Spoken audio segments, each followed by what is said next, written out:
Hi everyone. So a while ago, I released a video about all the dumb things I wasted money on in the industry. Time is money, as they say, so we're going to talk about the dumb things I wasted my time on. The first thing I wasted my time on is a bad agent. Let me clarify this for my current agent.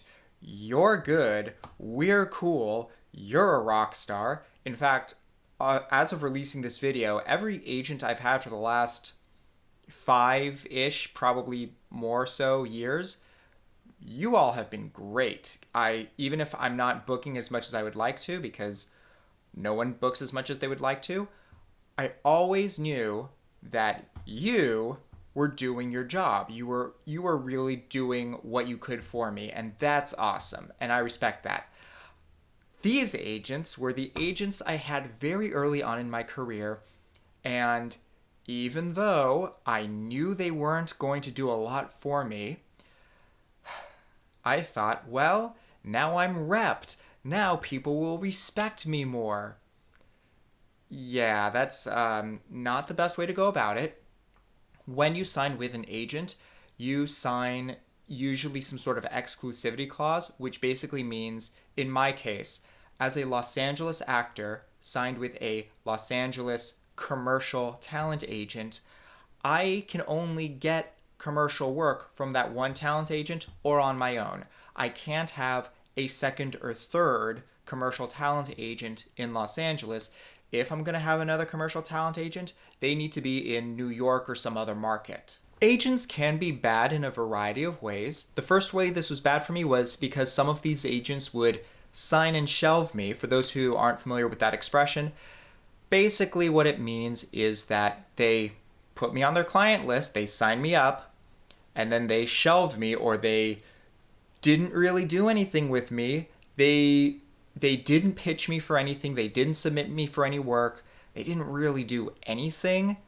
And then when the contract expired, they didn't want to renew their contract with me because they had forgotten who I was, because they weren't pitching me for jobs in the first place. That time that I spent not getting work in the first place was time I could have spent finding an agent who was a better fit for me, who just had more connections, or just who was more willing to pitch me for projects or even submit me for projects.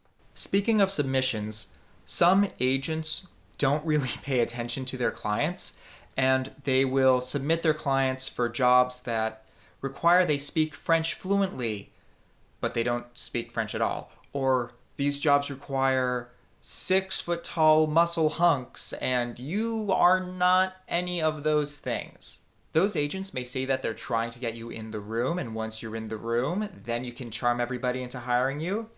And while that may be technically true, they're really doing you a disservice. You're much better off trying out for the jobs that you actually have a shot at booking. You're going to look better, they're going to look better, casting director's going to be happier, everybody wins. Now, that piece of advice about getting in the room and charming everyone, that was terrible advice. And an agent who continually gives you terrible advice is also not doing you any favors. Instead of signing up with an agent just so that you can be represented by somebody, consider taking a step back, going the slow route, doing some research, seeing how these people are viewed by their clients, by other industry players, seeing if they see you the same way you see you, seeing if their advice resonates with you, that sort of thing. Another way I've wasted time in this industry was by not doing my research beforehand. Let's look at the agent example.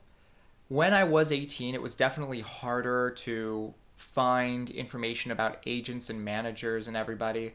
But today, everyone is on social media, and if they're not, there's probably an IMDb page for them, and if there's not, you might be able to find something on Google or Wikipedia. There are ways of learning things about people.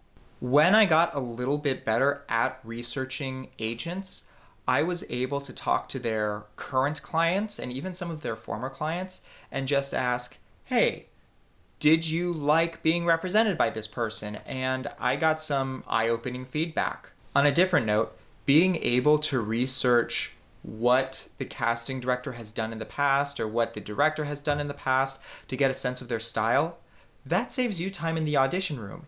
If you know exactly what they are looking for, you don't have to come up with 6 different takes, 5 of which they won't like.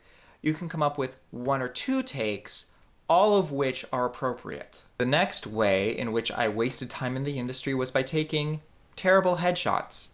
Meaning either I hired a photographer who wasn't really great but was cheap, or I was my photographer and I wasn't really great but I was cheap. Let's get the easy one out of the way. It's just worth it to hire someone else. When you hire a photographer, you are hiring someone else who can take the photos, who can help you plan out the shoot, who can discuss things with you, who can pose you, who can do all those things.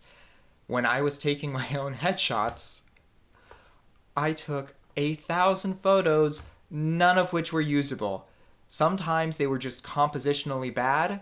Sometimes it was the exposure, or the focus, or the colors, or just everything. Everything was terrible. I lost a whole day, so then I had a choice. Either try this again, it didn't work, or suck it up and actually hire someone.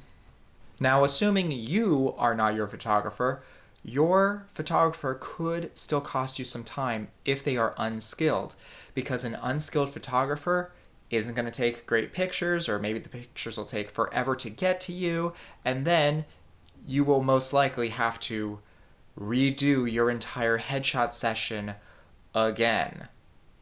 If you're going to end up spending however much money a mid-range photographer costs, you might as well just do that the one time, as opposed to doing that after you hired a cheap person who, well, maybe you got your money's worth. Alright, thanks a lot for watching. Hopefully this helped 1 or 2 of you out. If you have other suggestions for terrible wastes of time, I'd be happy to hear about them. Otherwise, hit the like and subscribe buttons, follow me on social media, and I will see you all next time.